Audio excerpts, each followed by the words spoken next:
The biggest thing is the unknown. Like, we don't know how these indexers are going to perform. They could do really well. You might get a 10, 20% return, but you also might not get any return.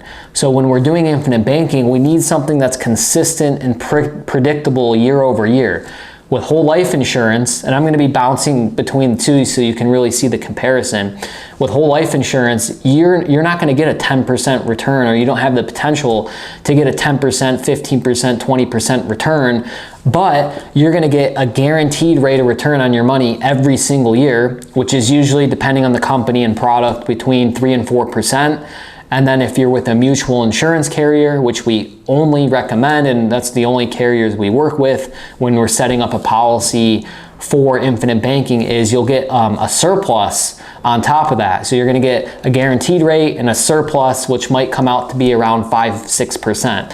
And keep in mind that 5-6%, that is a gross rate of return. So after you take out insurance costs and fees, you might be looking at more of a 3.5, I'd say 3.5 to 4.5, maybe 5% net internal rate of return. So that's your true after tax, after fees return that you're getting on your money, which is the only number that really matters at the end of the day. It's more concrete. Like, there's no like, oh wow, I have the potential to get a way higher return. Like, you know what you're going to get with a whole life insurance policy, which is good in this case, because again, when we're banking, we need things to be stable. We need our foundation to be stable. We can't have things shifting around. So we can extrapolate out, at least on the guaranteed side, like, okay, if I'm going to get a guaranteed rate of 3 or 4 and I'm putting in X amount of money, I know exactly how much I'm going to have 20 years from now. With an IUL, that's never the case, because your money's tied to the index. We don't, unless you have a magic ball,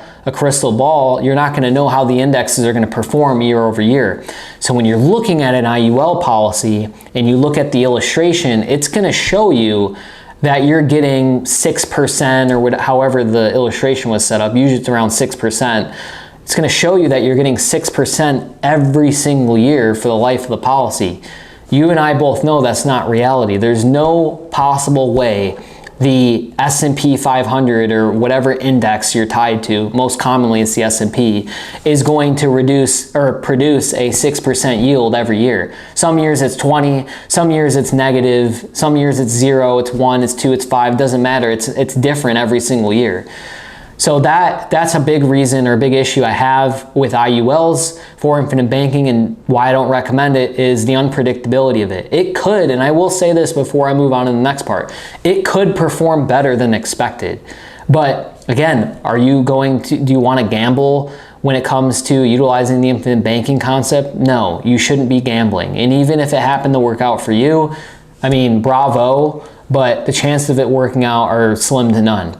So that's just one of the variables that changes, and that's just the return aspect. The other variable is what's called your cap rate. Most of these IUL products have what's called a cap rate, and that's essentially the ceiling on your earnings. To keep it very, very simple, if you have a cap rate of 10% and your index, let's say you're tied to the S&P 500, the index performs 20%, you're not going to get all 20%. You're going to get 10% up to that cap rate there.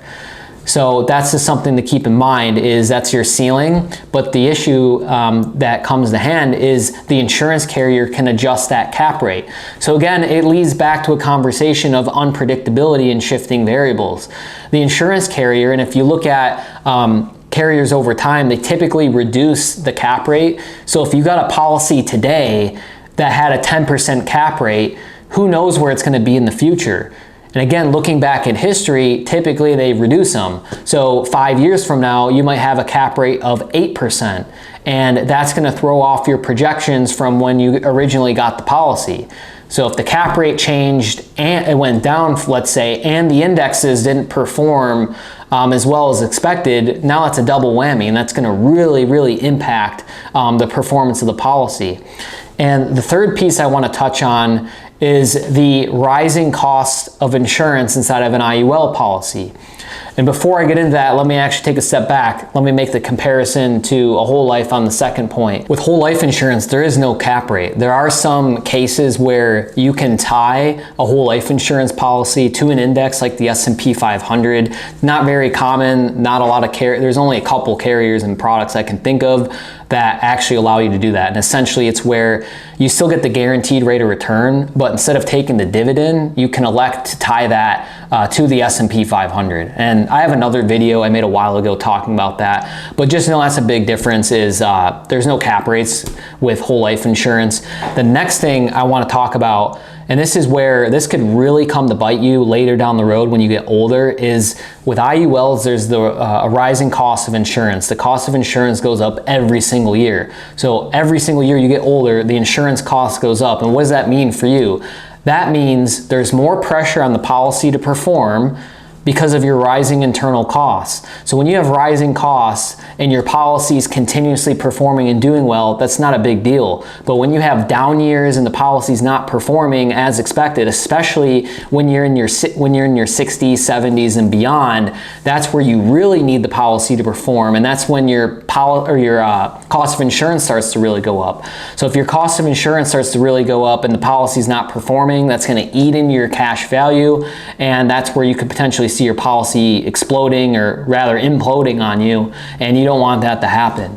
So that's a big thing with index universal life, is that you have that rising cost. So that's 3 shifting variables we just covered, and again, that's not, in my opinion, that's not worth it. It's not worth it to have all those shifting variables to potentially get a higher rate of return when you've got something like whole life insurance that it's very predictable, it's stable, it's stood the test of time, it's been around for well over a century, and these companies that you can, or these carriers that you can get these policies with, these mutual carriers, they've been around, some of them 150 plus years.